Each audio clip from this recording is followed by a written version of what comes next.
Bienvenidas y bienvenidos a un nuevo episodio de Directo Arets. Hoy estamos muy contentos. En este episodio tenemos al profesor Stefan Peters. Él es director del Instituto Colombo-Alemán para la Paz. Es profesor de varias universidades en Europa y en Colombia. Y bueno, también nos hace muy feliz de que es ahora también consultor y panelista de este programa. Vamos a hablar con él hoy de desigualdad, uno de sus temas favoritos, uno de sus temas de investigación predilectos. Y bueno, bienvenido Stefan, bienvenido a tu casa Directorets. Hola, ¿cómo estás? Quiero comenzar preguntándote, ¿cómo es que llega a Colombia, cómo llegas a Colombia? ¿Cómo llega a Colombia Stefan Peters? ¿Cómo es tu trayectoria y cómo llegas acá? Mm. Bueno, yo, digamos, desde varios años, desde ya, digamos, no voy a decir cuántos, para, digamos, ustedes no sepan cuántos años tengo, pero, digamos, desde muchos años estoy trabajando temas relacionados con América Latina, lo que acaba de decir, temas de desigualdades sociales. Y entonces, en mi caso específico, es también muy vinculado con el proceso de paz en Colombia y justamente con el tema o con ese instituto, con el Instituto Colombo Alemán para la Paz. Y entonces eso me dio la posibilidad de estar acá, trabajar acá, vivir acá en Colombia. Es un tema que nos toca muchísimo. Colombia es uno de los países más desiguales del mundo. Y entrando en materia, porque pues, es el tema de este capítulo, ¿qué es lo que más te ha llamado a ti la atención de esa desigualdad? Ya nosotros sabemos que tenemos una desigualdad descomunal, eso ya nos lo han repetido en todo lugar, lo repiten y es algo que vemos, pero ¿qué es lo que te llama más la atención de nuestra desigualdad? ¿Qué hace particularmente interesante nuestra desigualdad? Sí, digamos, creo que lo que se conoce mucho son las cifras, el famoso Gini, ¿no? Que todos siempre, digamos, toma como referencia y seguramente con mucha razón, aunque esos indicadores también tienen sus complejidades, por supuesto. Pero hay como otra cosa que quizá no está tan conocido y a mí me parece incluso más brutal. Eso fue como ya hace un año y medio, un poco más, la OCDE tuvo un informe que se llama el elevador roto o algo así. En inglés, el Broken Elevator. Y en ese informe lo ponen el tema de la movilidad social. Sabemos que Colombia es muy desigual, pero digamos, uno podría decir, bueno, sí, pero si yo trabajo muy fuertemente y eso, entonces a lo mejor nací en un hogar pobre, pero gracias a la educación, gracias a mi esfuerzo, puedo subir socialmente. Tengo movilidad social ascendente. ¿Y qué dice ese informe? No, señor, lamentablemente no es así. Si miramos ahí, según esa estadística de la OCDE, entonces son 11 generaciones que uno requiere para subir o ascender de un ingreso del decil más bajo hasta un ingreso medio, no volverse rico para nada, o sea, un ingreso medio. 11 generaciones. ¿Cuánto es una generación? Podemos discutir eso, pero digamos, según la OCDE, que creo que ahí habría que ver un poco si eso realmente es así, son 30 años. O sea, imagínense. Esos son como, para no complicarnos la vida, básicamente decir que las desigualdades sociales son muy extremas en Colombia y son también cimentadas. Y eso creo que es algo que nos, sí, o sea, que nos invita a reflexionar sobre eso. Y que eso también significa, ¿no? Este informe titulado El ascensor roto, que es la traducción, digamos, que hacemos de este informe de la OCDE, y de Colombia ahora hoy está la discusión fundamental de la participación en la OCDE, del ingreso, etcétera. ¿Qué significa este ingreso, profesor Petro? Sí, bueno, allí en primer lugar o sea, en primer lugar significa que ahora vamos a tener más estadísticas que nos permiten también ver ciertas cosas sobre Colombia. Por otro lado, por supuesto, la OCDE, digamos, es un club de los países, sí, o sea, uno podría decir de los países ricos, y allí está ahora también Colombia en la puerta, que, bueno, ahí vamos a ver qué significa eso al fin y al cabo, pero creo que lo interesante también es ver que eso, por un lado, significa entonces también que hay como muchas comparaciones con países, digamos, de Europa, y allí, bueno, sabemos que Colombia seguramente, o sea, no se trata tanto de tener un ranking, ¿no? O sea, digamos, qué es el país que es mejor, qué es el más lindo, sino básicamente para nosotros eso es como uno de los cosas que realmente para nosotros sirve, es saber mucho más y tener, digamos, este tipo de estadísticas y ponerlo un poco más en perspectiva. Alemania, que es su país y que es el país donde, pues, donde estudiaste, donde ejerciste pues, tu vida profesional primero antes de venir a Colombia también. También viviste en Uruguay y bueno, has viajado por muchas regiones. Pero hablemos de Alemania, porque Alemania hoy es un país que llama la atención del mundo. En varias columnas, en varios momentos he señalado que Alemania es el país de los que mejor ha trabajado este tema del coronavirus, mejor ha trabajado esta crisis y ha logrado pues superar sin tantas muertes y sin tanto trauma, por supuesto, esta crisis. Hablando de desigualdad y de Alemania y de la historia política económica alemana, ¿qué podríamos aprender, digamos, de estas lecciones de Alemania? ¿Qué lecciones podríamos tomar de Alemania en estos momentos? Sí, o sea, en primer lugar, siempre me parece importante, sí es cierto decir que Alemania está, junto con algunos otros países, parece que está manejando bastante, o relativamente bien esa crisis, y eso creo que es un logro, sin duda, pero digamos, pensando en las desigualdades sociales en Alemania, tampoco hay que decir, o sea, hay que pensar que allá todo esté bien, no. Incluso lo que vemos es que en Alemania las desigualdades sociales en los últimos años, en las últimas décadas, han aumentado. Pero una cosa que a mí me parece clave es, digamos, respondiendo tu pregunta, es algo que muchas veces, digamos, si uno habla sobre esos temas, uno parece como casi un anciano, uno de otra época. Estado de bienestar.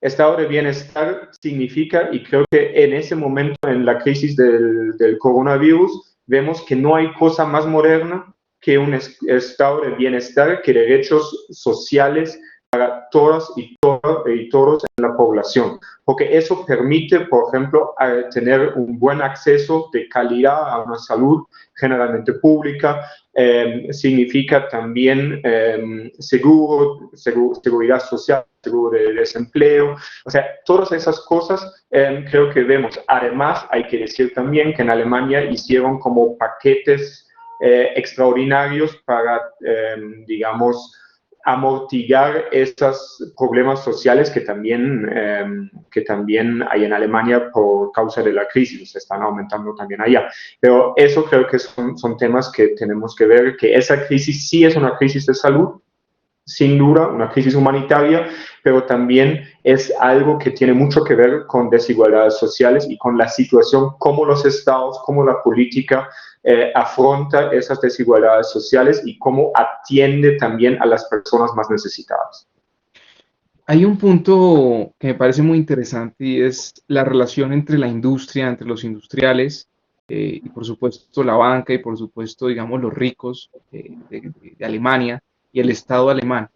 Y también en comparación la relación entre los ricos en Colombia, entre las grandes corporaciones y el Estado colombiano. ¿Cómo tú observas comparativamente esas relaciones entre los países? Sí, bueno, o sea, digamos, en primer lugar hay que decir que, digamos, la estructura económica de Alemania y la de Colombia son claramente diferentes, ¿no? En Alemania tenemos o dependemos mucho de la industria y especialmente de la exportación de bienes industriales a todo el mundo, de maquinaria y, digamos, con alto valor agregado. Y eso es algo que básicamente está en el fondo de la situación relativamente buena de la economía alemana. En Colombia tenemos una situación bastante diferente. Colombia es un país que en buena medida depende de la extracción y la exportación de recursos naturales.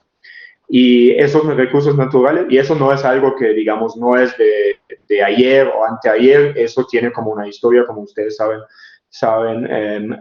bueno, desde muchos, bueno, se puede decir siglos, ¿no?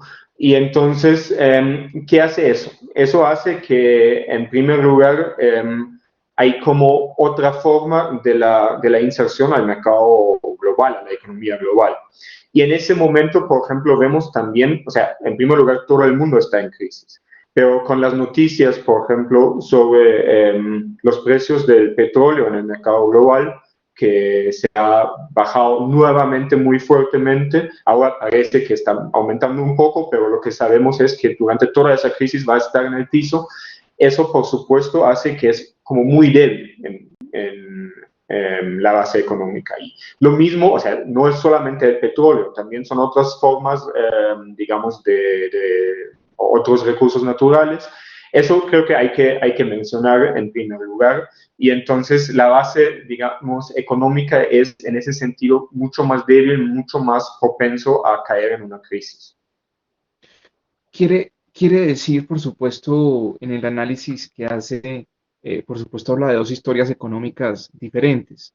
Pero mi pregunta también iba pensando en la relación directa entre el gobierno y entre las empresas. Hoy en Colombia estamos en una discusión muy fuerte sobre un préstamo en que pues, no se usó al Banco de la República y usamos a la banca privada, que les va a dar, por supuesto, una ganancia neta calculada por algunos economistas en 500.000 millones de pesos, que es una anual, que es una cifra alta, altísima para Colombia. Y también se habla de rescatar a empresas como Avianca, que hoy en día pues se habla de rescatarlas, pero es una empresa que ni siquiera paga impuestos acá. Yo tengo la sensación de que en Alemania los empresarios y las grandes, digamos, fortunas pagan los impuestos muy bien, pagan los impuestos y creen en pagar los impuestos y creen digamos, la taxabilidad y creen en que el Estado de Derecho solo se puede sostener si usted si usted reconoce que usted tiene que aportar serias sumas a que ese Estado de Derecho se mantenga. ¿Es así o usted qué piensa, Estefan? Bueno, ahí no estoy tan de acuerdo. O sea, yo creo que lo que generalmente hacen las empresas es buscar su manera de reducir la carga tributaria. Y eso tienen que hacerlo, así funciona, digamos, si no, mucha gente estaría sin empleo, digamos, justamente la gente que está trabajando en eso, tratar de reducir la carga tributaria de las empresas. Pero eso es solamente una parte de la historia. La otra parte es, digamos, hasta qué punto hay como unos reglamentos que permiten cierta forma de reducir los impuestos y otros no. Y eso es algo donde seguramente hay que decir que, y creo que no hay que idealizar. En Alemania también hay muchas empresas que buscan, digamos, de forma legal y seguramente también de forma ilegal, reducir su carga tributaria. Pero si pongamos el panorama nuevamente un poco más macro, y eso es algo que también, bueno, a mí me gusta mucho, digamos, trabajar también con estadísticas, con números, sabiendo que siempre hay un margen de error en esas estadísticas. Pero si, por ejemplo, miramos nuevamente pensando en desigualdades sociales, ¿cómo está la distribución del ingreso antes de los impuestos? Digamos, si queremos comparar Colombia con Europa. Y es la misma. Antes de impuestos y política social es la misma. El mercado, digamos, genera desigualdades en todas partes. Y, o sea, hay como ciertas diferencias, pero realmente no es grande. Después viene, pero el tema, digamos, de la acción del Estado, tanto por impuestos como por política social. ¿Qué pasa entonces en Alemania, en Europa? Ahí están las desigualdades, bajan. Ya no bajan como antes, pero todavía bajan y considerablemente. ¿Qué pasa en Colombia? Ojo, no solamente en Colombia, también en muchos otros países latinoamericanos. Está ahí y viene el Estado con impuestos y política social y no pasa nada, o sea, no se mueve. O sea, el Estado sí cobra impuestos, necesita impuestos para financiarse. Eso es una de las funciones, si se quiere, de los impuestos. Pero al otro lado hay otra parte. Se puede usar, y para eso los impuestos son una herramienta muy fuerte, muy poderosa. Se puede usarlo para moldear, digamos, la estructura social, para reducir esas tremendas desigualdades. Y eso parece que no se está haciendo acá. O sea, los números nos dan ese resultado.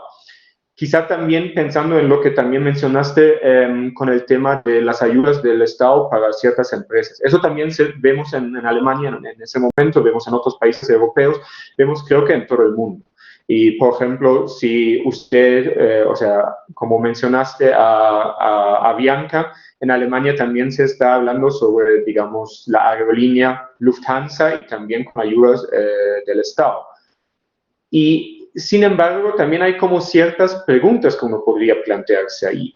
Sí está bien, sí, o sea, digamos, a nadie le sirve si todas las empresas se quiebran, pero ¿qué significa eso? O sea, si les damos esas ayudas en este momento, vamos a dar la ayuda y después ustedes sigan como antes. O sea, ojalá muy pronto termine esa crisis del coronavirus y después regresemos a lo que era normal antes. Y creo que allí hay que, y eso es todavía una discusión muy abierta en Alemania, por ejemplo, y creo que en todo el mundo. Pero eso creo que sería un error. O sea, tenemos que ver que antes había ciertos temas y siguen estando que hay donde hay que cambiar, hay que, digamos, pensar en algo diferente. Un ejemplo, vamos a dar, por ejemplo, esas ayudas a las empresas que están en buena medida responsables para lo que es el cambio climático, para que sigan tal como estaban trabajando, o vamos a decir, mira, allí tengan unos ayudas, pero les exigimos que con eso también cambien cierta forma de la producción.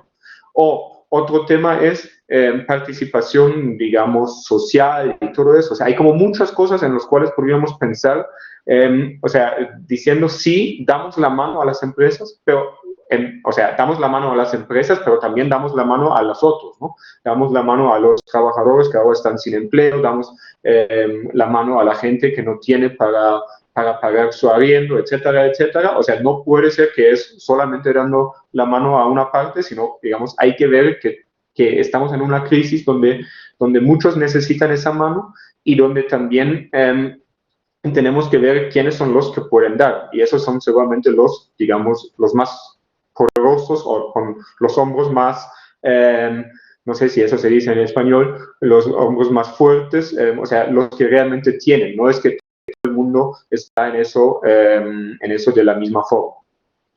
Ese ha sido uno de los comentarios más populares en las redes, de que se ha dicho que con esta crisis estamos todos en la misma barca.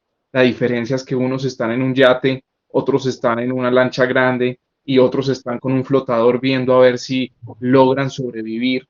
Y por supuesto, cuando uno va a ver las cifras en países, ni siquiera Colombia, que todavía no tenemos tantas cifras, pero por ejemplo en Nueva York estamos viendo que las comunidades latinas y las comunidades afrodescendientes, que son las que más sufren, por supuesto, la desigualdad y la pobreza, son también las que están poniendo más muertos en esta crisis. O sea, si estás menos digamos, si no estás bien alimentado y si además no tienes un buen servicio médico y no tienes y te debes mover para poder trabajar o para poder acceder a tus servicios, es como una ecuación muy macabra, profesor. Es una ecuación donde el pobre está realmente contra las cuerdas.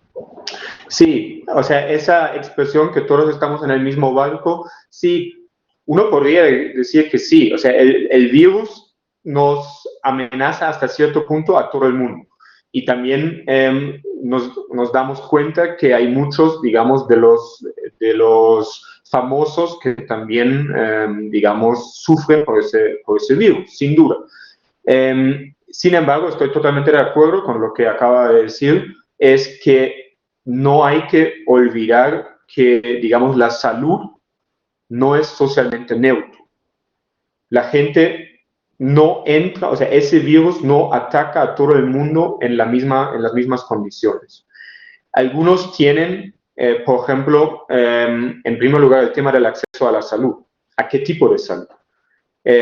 Podemos ir al médico, la emergencia va al barrio, eso tampoco está en todas partes así, o si pensamos también en las desigualdades territoriales, socioterritoriales en Colombia. Según lo que yo entiendo, puede ser que ha cambiado en los últimos 10 meses, hay creo que 5 departamentos de Colombia donde no hay ninguno de las unidades de cuidado intensivo.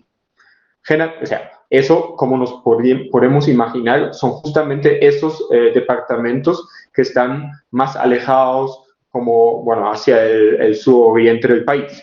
Entonces, eso es la una parte. Hay muchos más departamentos donde hay algunas camas, pero claramente insuficiente. Y entonces, eso también hay que tener en cuenta. Le voy a dar un dato. En Bogotá, una reciente información con la alcaldía de Bogotá, nos comunican que en Bogotá no hay suficientes camas para la crisis que se avecina. O sea, las UCIs en Bogotá no tienen suficientes camas para lo que se avecina. Imaginémonos si esa es la situación de Bogotá, cuál es la situación de Chocó, cuál es la situación del Meta, cuál es la situación pues de Cúcuta, de regiones muy complejas. Sí, sí, entonces ahí vemos que el acceso a la salud no es para todo el mundo la misma. También hay que pensar en las defensas que tienen las personas, las enfermedades que ya, digamos, han tenido durante toda su vida. Y allí vemos que nuevamente la salud no es socialmente neutro. Gente, digamos, generalmente personas en condiciones sociales más desfavorecidas tienen una menor estado de salud o un estado de salud más precario. Entonces, no todo el mundo está en lo mismo antes o cuando entra la crisis del coronavirus. Y al otro lado, digamos, también con todo lo que significa el coronavirus y la respuesta que se está dando desde los diferentes estados de todo el mundo, el confinamiento especialmente, y bajar el lockdown, o sea, bajar la economía, que creo que es importante, digamos, lo que acaba de decir con el tema de la insuficiencia de las camas. ¿Qué vamos a hacer? O sea, necesitamos hacer eso, porque si no, lo más probable sería una crisis humanitaria muy fuerte. Pero al mismo tiempo también tenemos que ver quiénes tienen la resiliencia para pasar esa crisis. Y eso, o sea, poniéndolo muy claramente, un trabajador informal, una trabajadora informal, lo tiene, que en ese momento no hay ahorros, no tiene como seguridad social suficiente, llega algo de emergencia, ojalá que llegue a todo el mundo, sabemos que no es así. Y también quiero decir ahí, eso es un enorme desafío, llegar a todo el mundo, eso lo sabemos. O sea, no es que uno dice, bueno, o sea, ¿por qué no lo haga? Es tan fácil. No, no es tan fácil, pero es algo vital. Porque, digamos, decir que, mira, o sea, esperen una semana más, después viene la ayuda, en una semana pasar hambre, digamos, eso es algo bastante vital. Y entonces, allí también vemos que las consecuencias de esa crisis no es lo mismo. También podemos pensar en las condiciones en las cuales la gente vive. O sea, una cosa es tener un apartamento, digamos, relativamente, o sea, donde uno tiene espacio. Sí, el confinamiento a nadie le va a gustar, pero es otra cosa tener, digamos, una situación de hacinamiento.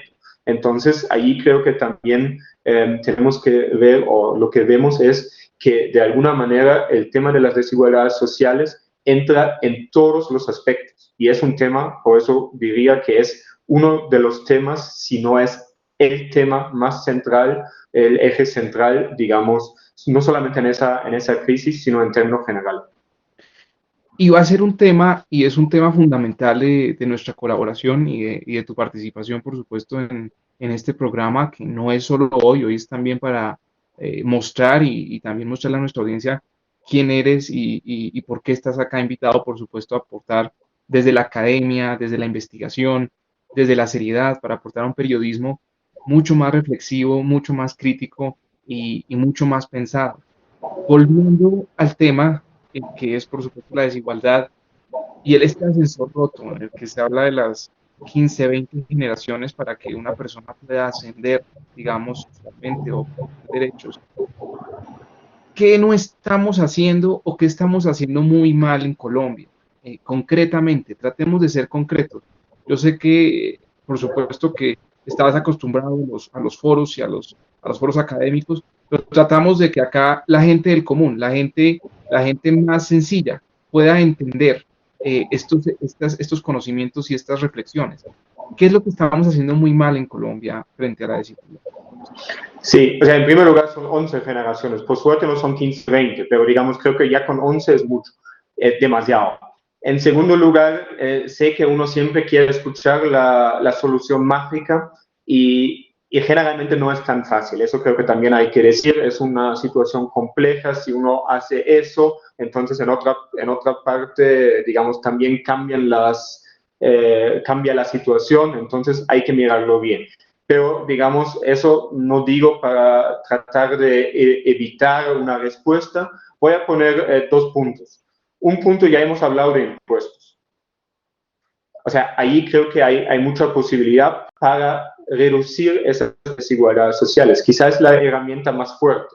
Y entonces, con eso no digo, digamos, que eso baja totalmente. No, pero digamos, moldear, reducir esa extrema desigualdad. Y lo segundo, el tema de políticas sociolaborales. Por ejemplo, salario mínimo. Creo que alguien hace unos días hablaba de 2 millones de pesos para los panaderos. Ojalá, diría yo. Ojalá sería así.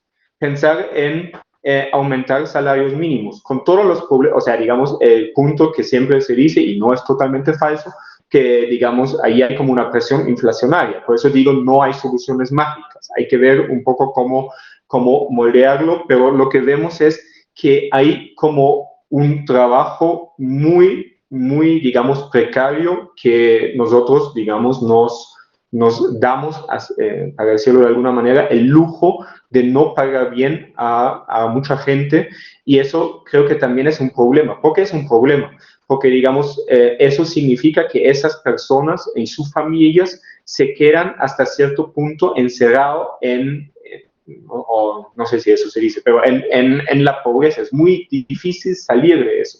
Es muy difícil decir a sus hijos, no, sigan estudiando si uno necesita que ellos quizá aporten a la economía familiar. O sea, ahí es otro tema que siempre se menciona, la educación. Sí, la educación es clave, pero creo que la educación solamente puede, digamos, poner todo su potencial para permitir una mayor movilidad social si existen las condiciones previas, si la gente tiene la condición, o sea, en primer lugar, si la gente puede mantenerse en el sistema educativo, también estoy pensando en el sistema universitario, por supuesto, pero también si pensamos que a todo el mundo llegue una educación de calidad y, digamos, sabemos que las diferencias entre la calidad de la educación también es a veces muy, muy fuerte. Y no porque los profesores no sean buenos, sino básicamente también porque las condiciones son mucho más difíciles. En su el primer punto usted lo divide en dos, ¿no? Usted dice, tenemos los impuestos por un lado, pero también se necesita que a la gente se le pague mejor. Pero en el primero no especificó, según su criterio, los impuestos, quién los debe dar, porque aquí siempre hay unas reformas tributarias que nos damos cuenta terminan castigando a esos que ganan poquito, a los que ganan el mínimo. O sea, tenemos senadores que se ganan 32 millones y al mismo tiempo, pues recientemente vemos la compra de las camionetas del presidente, que fueron 10.000 millones en un momento de crisis, que es una cosa pues desastrosa a mi modo de ver, y al mismo tiempo vemos que los impuestos siempre se le recargan a la clase media, que es la que está ahí tratando de salvar esas 11 generaciones que usted dice, y a la gente pobre que por supuesto está absolutamente negada, ¿no? Entonces, quisiera que especificara cuando usted dice impuestos, ¿a qué se refiere, profesor? Sí, o sea, en primer lugar, el gran error es el IVA. O sea, no digo que no se debe haber IVA, pero el IVA no es algo que permite reducir las desigualdades sociales. Eso es algo que es más regresivo, a veces más neutro, depende de cuánta evasión hay. Pero eso es algo que uno piensa, bueno, yo necesito más plata para el Estado, entonces, ¿qué hago? Bueno, IVA, porque eso es relativamente fácil.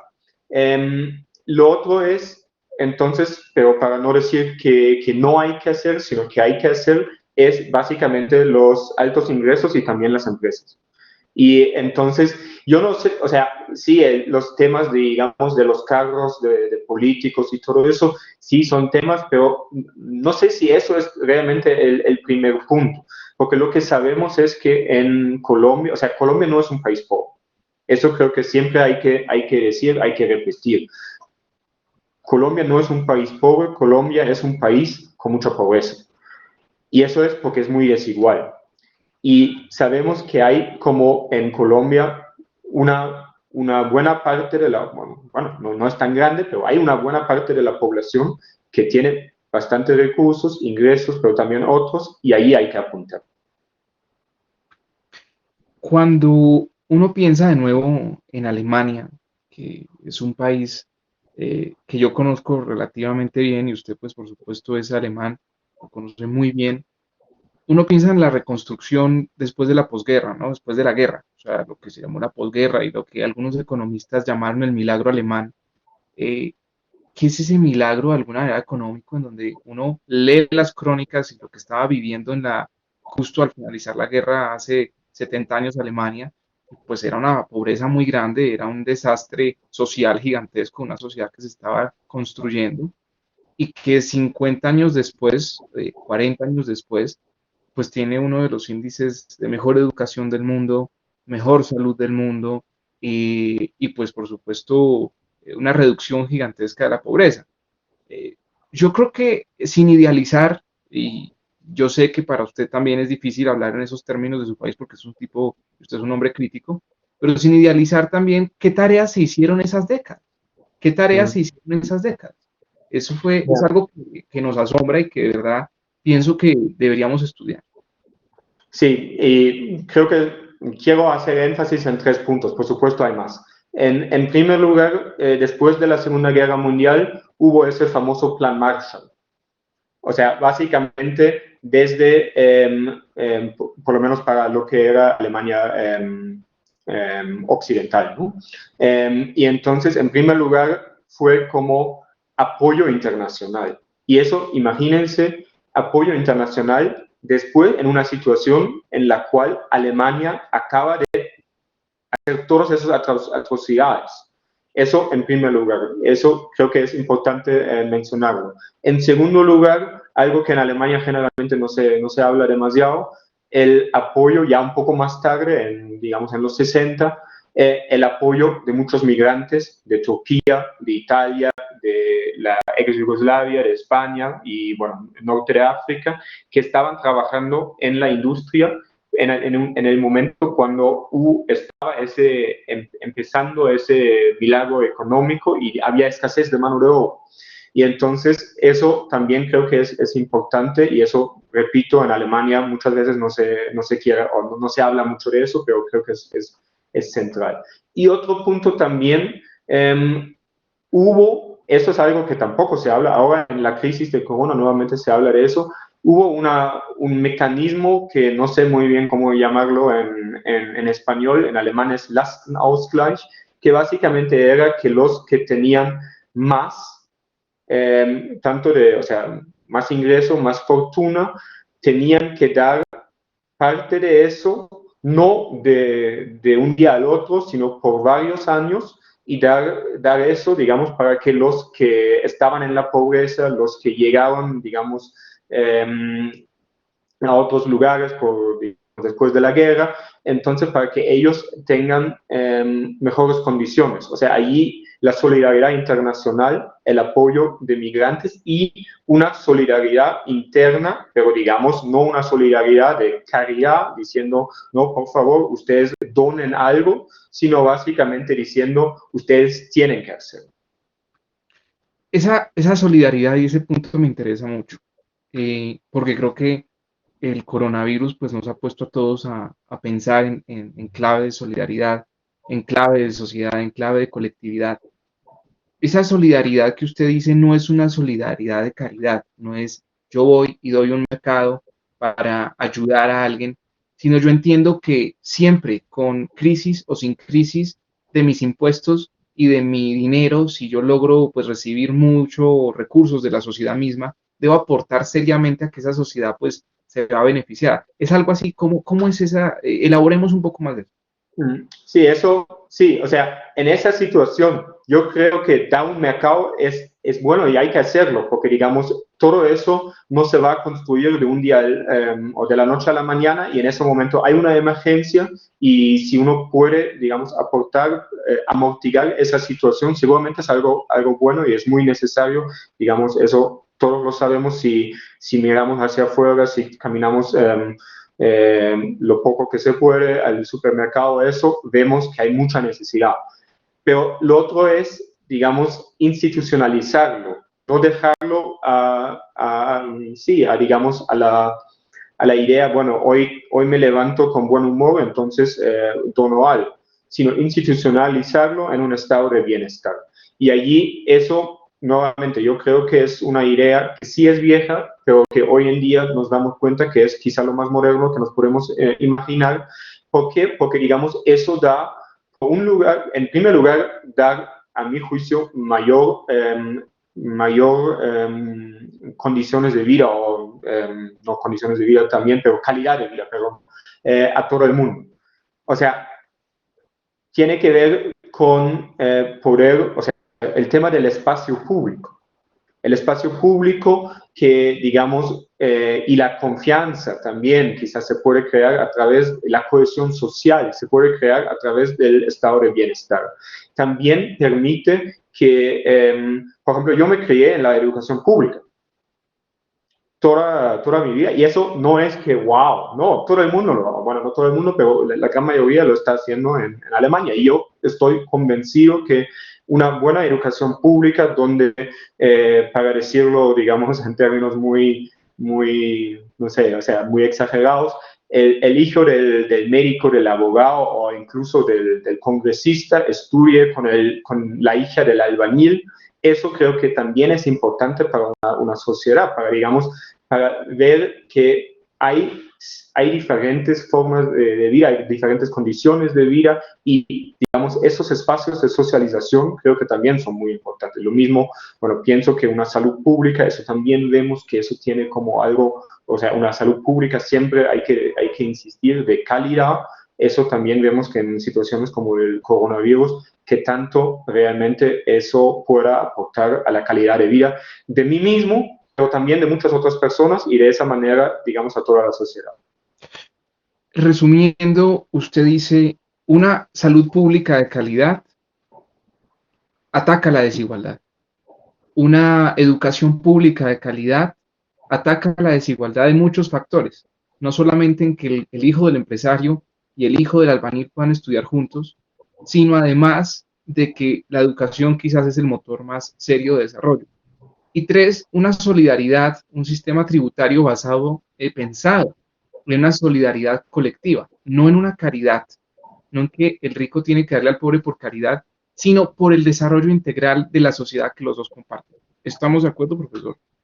Sí, estamos de acuerdo. Quizá un punto, hay que decir que el tema de la educación, yo he trabajado bastante sobre la educación y cada vez, o sea, trabajando más sobre la educación también entran las dudas, porque yo creo que sí, la educación tiene mucho potencial, pero también y también hasta cierto punto lo es en Alemania, quizá no sé si ahora o en otro momento podríamos profundizar un poco más en eso, también puede ser, y muchas veces lo es, una máquina de la reproducción de las desigualdades sociales. Allí, y entonces por eso creo que sí, la educación pública es central, pero hay también otras formas, como por ejemplo lo que ya había mencionado, impuestos, también seguridad social, etcétera. O sea, la educación por sí sola seguramente no. Y sí, o sea, también es un tema bastante complejo.